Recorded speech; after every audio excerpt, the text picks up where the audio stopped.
레디컬, 데이비드 플랫, 다른 그림, 다른 모습.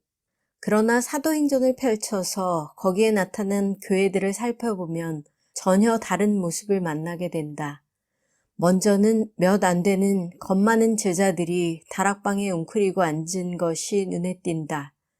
다들 하나님의 권능이 필요하다는 것을 절감하고 있다. 하나같이 갈릴리 시골 출신에다가 예루살렘 상류층의 멸시를 받는 하층민들이고 제대로 교육을 받지 못한 평민들이어서 누구 하나 변변한 인물이 없다. 이것이 기독교를 전파하고 확산시키는 책임을 맡은 이들의 면면이다. 그렇다면 제자들은 무엇을 하고 있는가? 그들은 전략을 짜지 않았다. 마음을 같이하여 오로지 기도에 힘썼을 따름이다. 제 힘을 믿거나 자신의 능력을 의지하지 않았다. 대신 전능하신 하나님이 임하시길 간구했다. 주님이 힘을 주지 않으면 그 무엇도 성취할 수 없음을 확실히 알았다.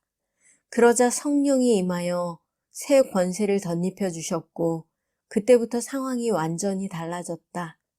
무식했던 갈릴리 어부들은 누구나 알아들을 수 있도록 여러 나라의 방언으로 복음을 전하기 시작했다. 군중들은 충격을 받았다.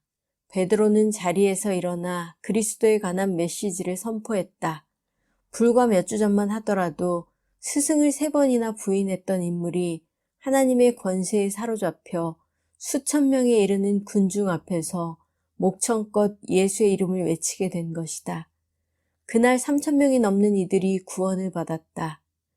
교회가 성장하는 문제도 짚고 넘어가자 사도행전 1장에서 고작 120명에 불과하던 그리스도인들의 숫자는 2장에 들어서자마자 3,000명으로 불어났다. 계산기를 두들겨 보면 일일 성장률이 무려 2,500%에 이른다. 이야기는 계속된다. 시시각각 수많은 이들이 그리스도께 나아왔다.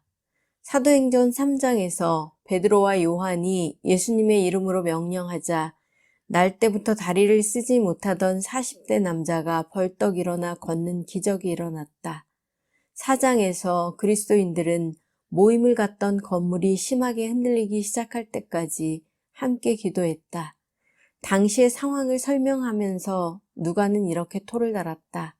그들은 베드로와 요한이 본래 배운 적이 없는 보잘것없는 사람인 줄 알았는데 이렇게 담대하게 말하는 것을 보고 놀랐다. 그리고 그들은 그 2사람이 예수와 함께 다녔다는 사실을 알았지만 병 고침을 받은 사람이 그들 곁에 서 있는 것을 보고는 아무 트집도 잡을 수 없었다. 하지만 이것은 서막에 불과했다. 사도행전 5장에서는 사도들의 손을 거쳐서 많은 표징과 놀라운 일이 백성 가운데 일어났다. 환자들의 병이 낫고 악한 영들이 쫓겨나갔다. 6장과 7장에 이르면 제자들이 위험한 일에 맞닥뜨리는 빈도가 점점 더 높아졌지만 하나님의 권능이 나타나는 사례도 그만큼 잦아졌다. 8장에서 교회는 유다와 사마리아에까지 흩어졌고 제자들은 가는 곳마다 복음을 전했다. 성령님은 에티오피아 내시를 그리스도께 인도하기 위해 빌립을 한 곳에서 다른 곳으로 순식간에 이동시키기도 하셨다. 9장에서는 그리스도인들을 박해하던 사울이 그리스도의 제자 바울이 되었다. 10장에서는 인종과 민족의 장벽이 무너지기 시작하면서 복음이 더 널리 퍼져나가게 되었으며 11장에서는 장차 이방에 예수님의 사랑을 전할 전초기지가 될 안디옥 교회가 세워졌다. 사도행전 12장에서 감옥에 갇혀 죽을 날만 기다리는 베드로를 위해 온 교회가 한마음으로 기도하자 사도의 발목을 옥죄고 있던 쇠사슬이 끊어져 나갔고 그는 마치 몽유병자처럼 감옥을 빠져나왔다. 사도행전 13장에서 바울은 여러 도시들을 순례하며 복음을 전하고 병자들을 고치며 귀신을 쫓아내고 심지어 죽은 사람을 살려내기까지 하는 사역을 했다. 사도행전의 장면들을 두루 살펴볼 때마다 어김없이 감동을 느끼게 된다. 그 이유는 글을 쓴 누가가 무슨 이야기를 하든 의도적으로 하나님을 높이고 있다는 점이다. 사도행전 2장에서 오순절 베드로의 설교가 일으킨 파장을 기록하면서 글쓴이가 어떤 표현들을 쓰고 있는지 보라. 누가는 그 말을 받은 사람들은 세례를 받음에 이날의 신도의 수가 3천이나 더하더라고 적었다. 문장이 수동태를 취하고 있음에 주목하라. 더하더라. 자연히 누가 더하게 했을까? 라는 질문이 나올 수밖에 없는 구조다. 이제 47절로 내려가 보자. 누가는 거기에 답을 적어 놓았다. 주께서 구원받은 사람을 날마다 더하게 하시니라. 이런 흐름은 시종일관 계속된다. 사도행전 5장 14절은 믿고 주께로 나아오는 자가 더 많으니 남녀의 큰 무리더라고 했다. 바나바가 안디옥에서 복음을 전하자 많은 사람이 주님께로 나아왔다. 이어서 비시디아 안디옥에서도 이방인이 듣고 기뻐하여 하나님의 말씀을 찬송하며 영생을 주시기로 작정된 자는 다 믿게 되었다. 하나님은 거룩한 백성들 가운데서 이런 역사가 일어나도록 설계하셨다. 보잘것없어 보이는 인물들에게 권능을 주셔서 놀라운 일들이 벌어졌을 때 누가 그 영광을 받기에 합당한 분인지 뚜렷이 알 수 있게 하신 것이다. 교회가 세워지는 이런 이야기들은 신약 성경이 끝날 때까지 계속 이어진다. 읽으면 읽을수록 오늘날에도 그런 장면이 연출되고 거기에 한몫할 수 있기를 바라는 마음을 주체할 수 없다. 제 힘으로 무언가를 이룰 수 있다는 마음가짐이 끼어들 여지가 없는 장면. 보잘것없는 인간들에게 누구도 예상치 못했던 자원을 무한정 부어주셔서 거룩한 이름이 높이 드러나게 하시는 하나님의 위대하신 능력에 교회가 전폭적으로 의지하는 현장에 동참하고 싶다. 기꺼이 그 꿈의 일부가 되길 소원한다. 더 크고 뛰어난 능력. 브룩힐즈 교회의 담임 목사로 부임하게 되었을 때 깊이 고민하면서 가까운 이들과 나누었던 이야기가 있다. 이 교회는 가진 것이 너무 많습니다. 은사도 많고 달란트도 많고 리더도 많고 재정도 넉넉합니다. 그렇게 넉넉한 자원을 세상적인 목표를 달성하는 데 남용하지만 않는다면 하나님을 위해 열방을 뒤흔들 수 있을 것입니다. 하지만 돌아보면 그때의 생각은 아찔할 만큼 잘못된 사고방식이었다. 알고 보면 교회가 가진 자원 따위는 중요한 것이 아니다. 무엇 하나 부족할 것이 없을 만큼 풍요롭지만 성령님의 능력에 힘입지 않으면 하나님의 영광을 위해 굵직굵직한 일을 해낼 힘이 전혀 없다고 해도 지나친 말이 아니다. 솔직히 말해서 이제는 생각이 완전히 달라졌다. 재능과 은사가 많은 인물이 없고 재정이 터무니없이 모자라도 성령님의 권능에 사로잡혀 있다면 주님의 영광을 위해 세상을 뒤엎을 수 있다고 믿는다. 성령님의 능력에 기대기만 한다면 단 한 달 사이에도 제 힘으로 100년에 걸쳐 쌓아올린 것보다 훨씬 많은 일들을 이루어낼 수 있을 것이다. 하나님의 권능은 인간의 힘과 비교할 수 없을 만큼 크고 위대하다. 평범한 그리스도인, 탁월하신 하나님. 이런 사실이 현대 기독교에는 어떤 의미를 가지는지 생각해보자. 가령 하나님이 주님을 절박하게 구하는 대신 마음만 먹으면 무엇이든 다 이룰 힘이 있다는 인생 철학에 기대어 사는 이들을 안타까워하시며 그분의 거룩한 능력을 보여주실 순간을 마냥 기다리고 계시다면 어떨까? 혹은 은혜가 넘치는 하나님이 주님을 간절히 구하며 삶의 최고의 원리로 삼기를 원하는 자녀들에게 거룩한 임재를 강하게 드러내는 데 온 힘을 기울이신다면 어떻게 될까? 조지 뮬러의 경우를 살펴보자. 뮬러는 영국 브리스톨에 있는 교회를 맡아 60년이 넘도록 돌보았던 목회자다. 우리에게는 고아원 사역으로 더 널리 알려져 있기도 하다. 평생 10,000명이 넘는 고아들을 보살폈으니 그럴 만도 하다. 놀랍게도 뮬러는 시설 운영 자금을 보태달라고 여기저기 부탁하러 다니지 않았다. 대신 오로지 기도에 집중하면서 하나님이 공급해 주실 것을 믿었다. 조지 뮬러의 전기를 읽다가 고아원을 시작하게 된 동기를 알고 충격을 받았다. 시설을 세운 첫 번째 목적은 부모 없는 아이들을 돌보는 것이 아니었다. 뮬러는 일기에 이렇게 적었다. 가난하기 짝이 없는 내가 누구에게도 도움을 청하지 않고 오직 기도와 믿음으로 고아원을 설립해서 이끌어간다면 주님의 은총에 힘입어 아직 회심하지 않은 이들의 양심에 거룩한 역사의 실체를 보여주는 증거를 제시할 수 있을 것이다.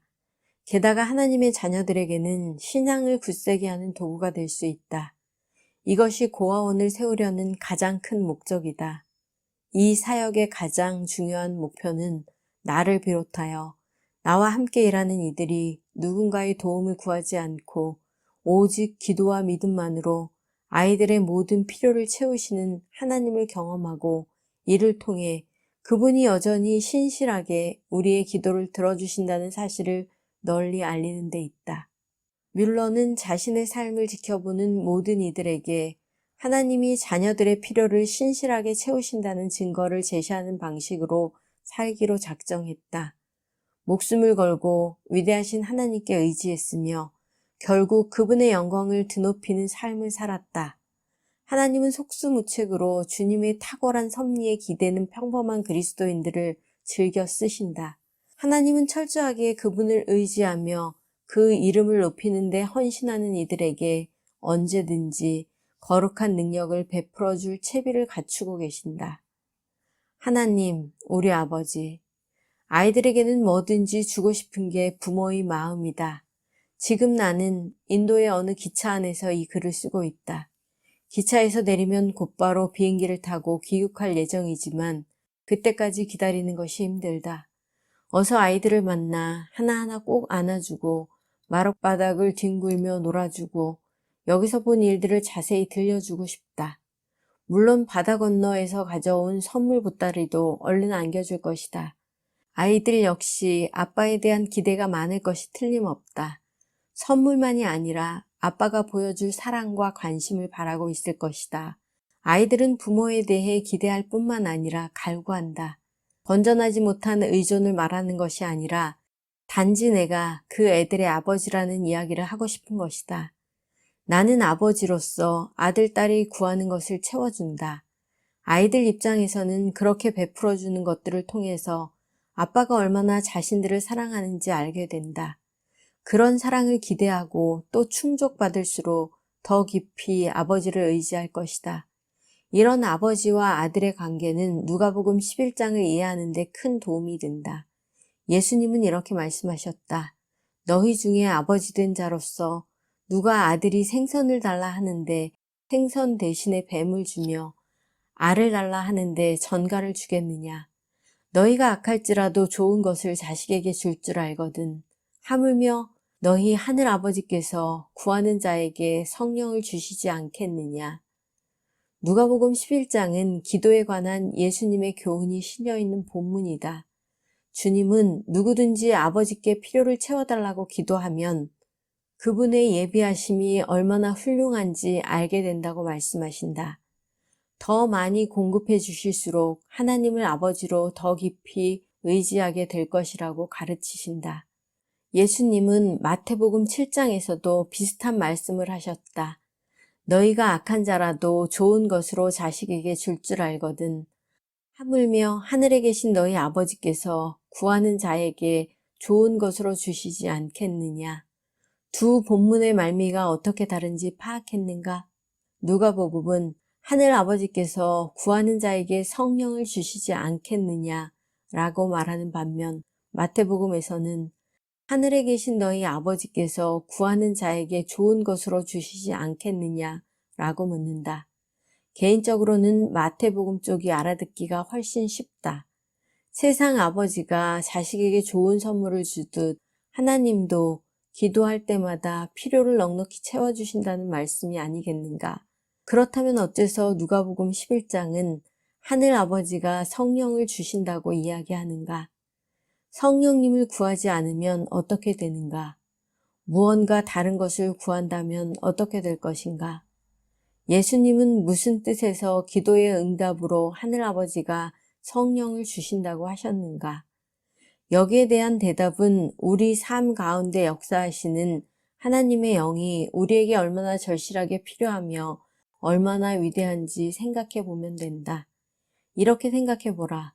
삶의 가파른 고비를 만나서 힘겨운 씨름을 벌이고 있다고 하자 자신이나 가까운 이들에게 비극적인 사건이 벌어지는 바람에 깊은 상처를 입었다. 그래서 하나님께 기도하며 위로를 구한다. 주님이 어떻게 하실 것 같은가? 주님은 단순히 위로를 베풀지 않으신다. 대신 위로하시는 성령님을 보내신다. 문자 그대로 내면에 들어와 머무시면서 아픔이 다 가실 때까지 그리스도의 위로를 쏟아부어 주시는 것이다. 이번에는 일생일대의 중대한 결정을 앞에 두고 도움이 필요하다고 생각해보자. 전혀 다른 쪽으로 가는 두 갈래의 길이 나타나서 어느 편을 택하는 것이 최선인지 결정할 지침이 필요하다. 그래서 하나님께 도움을 구한다. 주님은 이래라 저래라 말씀하시지 않는다. 대신 인도자가 되시는 성령님을 보내신다. 그분은 그리스도인의 중심에 거하시면서 어떤 결정을 내려야 할지 알려주실 뿐만 아니라 그럴 수 있는 힘까지 공급해 주시는 것이다. 분별이 필요한 때는 지혜의 성령을 보내주신다. 힘이 필요하면 능력의 성령을 부어주신다. 사랑, 희락, 화평, 오래 참음, 자비, 양선, 충성, 온유, 절제를 강구할 때도 성령님을 보내셔서 그 모든 열매가 생활에 나타나게 하신다. 성령님은 위로자이시고 도우미이시며 우리의 내면에 살아계신 하나님의 임재 그 자체이다. 이것이 기도하는 이들에게 베푸시겠다고 하신 주님의 약속이다. 기도로 선물을 구하면 하나님은 아예 선물을 주는 분을 보내신다. 보급품을 요청하면 생산자를 직접 파견하신다. 돈을 달라고 간청하면 현찰이 아니라 은행을 통째로 주신다. 가만히 생각해보면 참 뻔뻔스러운 일이다. 그렇지 않은가? 하나님께 가서 이렇게 말씀드린다고 생각해보라. 하나님, 세상을 움직이시고 수많은 피조물들을 먹여 살리느라 분주하실 줄 압니다. 하지만 제 인생에 이러저러한 문제가 생겼습니다. 그리고 죄송하지만 잠시 머물다 사라지는 위로는 달갑지 않습니다. 잠시 도움을 주다 사라지는 인도하심도 원치 않습니다. 그러니까 하나님이 친히 오셔서 제 안에 살면서 저와 동행해 주시지 않겠습니까? 우주의 하나님께 직접 오셔서 인간의 내면에 자리하시라고 부탁하다니 너무 심한 게 아닐까? 그러나 예수님의 말씀에 따르면 하늘 아버지는 그런 우리의 기도를 반가워하시며 자신을 주시길 기뻐하신다. 주님은 거룩한 권능을 베푸셔서 이 세상을 사는 동안 그분의 뜻을 이루는 데 필요한 모든 자원을 우리에게 허락하신다. 예수님이 요한복음 11장에서 성령을 보내시겠다는 말씀을 하시기 전에 제자들에게 주셨던 약속의 핵심이 바로 여기에 있다. 내가 진실로 진실로 너희에게 이르노니 나를 믿는 자는 내가 하는 일을 그도 할 것이요 또한 그보다 큰 일도 하리니 이는 내가 아버지께로 감이라. 너희가 내 이름으로 무엇을 구하든지 내가 행하리니 이는 아버지로 하여금 아들로 말미암아 영광을 받으시게 하려 함이라. 내 이름으로 무엇이든 내게 구하면 내가 행하리라. 예수님의 말씀이 정말이라고 생각하는가? 우리가 심지어 그리스도보다 더 큰 일을 하리라고 믿는가? 구하기만 하면 그럴 수 있다고 생각하는가? 예수님은 분명히 그렇게 하겠다고 말씀하셨다. 하나님을 무슨 소원이든 다 들어주는 도깨비 방망이쯤으로 여기라는 이야기가 아니다. 그렇지만 세상에서 하나님을 높이길 원하는 이들에게 즉시 공급할 수 있도록 하늘나라의 자원들을 완벽하게 준비해 놓고 기다리시겠다는 것은 반석처럼 확고한 약속이다. 분명히 하나님은 당신의 권능이 역사하는 것을 보기 원하며 거룩한 목표가 이루어지는 장면을 목격하고 싶어하는 이들에게 주님의 임재가 드러나는 데 필요한 모든 것을 공급하신다. 무릎을 꿇고 세심하게 신경을 쓰지 않으면 이런 약속들을 놓쳐버리고 하나님의 임재에서 오는 능력을 전혀 감지하지 못할 수도 있다.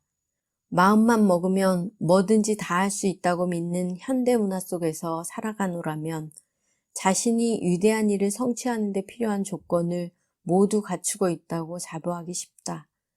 교회 역시 세상의 추세를 쫓아가기에 급급하다. 계획을 세우고 프로그램을 만들고 조직을 구성하고 전략을 짜고 창안하고 쇄신하는 등 제 힘으로 무언가를 성취할 수 있음을 과시하기 위해 발버둥 친다. 애덤스의 말처럼 남자든 여자든 누구나 타고난 재능을 충만하게 실현하여 그 성취에 따라 인정받는 꿈을 꾸고 있는 것이다. 하지만 여기 또 다른 길이 있다. 바로 그리스도의 길이다. 자신을 주장하지 않고 대신 십자가에 못 박는 길이다. 만사는 마음먹기 나름이라고 말하지 않고 오직 하나님만 하실 수 있는 일들을 이뤄주시길 요청하는 길이다. 물론 열심히 일하고 계획하고 조직하고 만들어내지만 금식하고 기도하고 끊임없이 주님의 예비하심을 구하기를 잊지 않는다. 자기 재주에 의지하기보다 성령님의 능력이 절박하게 필요함을 고백하고 표현한다. 하늘 아버지를 세상에 널리 알리고 높일 수 있도록 예수님이 거룩한 자녀들이 구하는 모든 것을 채워주시리라고 믿는다. 스스로 자신을 돌아보라. 지금 하나님의 영을 간절히 구하는 삶을 살고 있는가? 당신이 출석하는 교회에서 그런 절박함을 찾아볼 수 있는가? 어째서 인간의 능력에 비추어 기독교를 생각하는가? 어째서 스스로 가진 자원을 토대로 교회를 바라보는가? 예수님을 죽음에서 다시 살리신 분의 권능은 그리스도인의 중심에 그대로 살아 움직이고 있지 않다. 제 힘으로 어찌해보려고 안간힘을 쓸 이유가 없다는 말이다.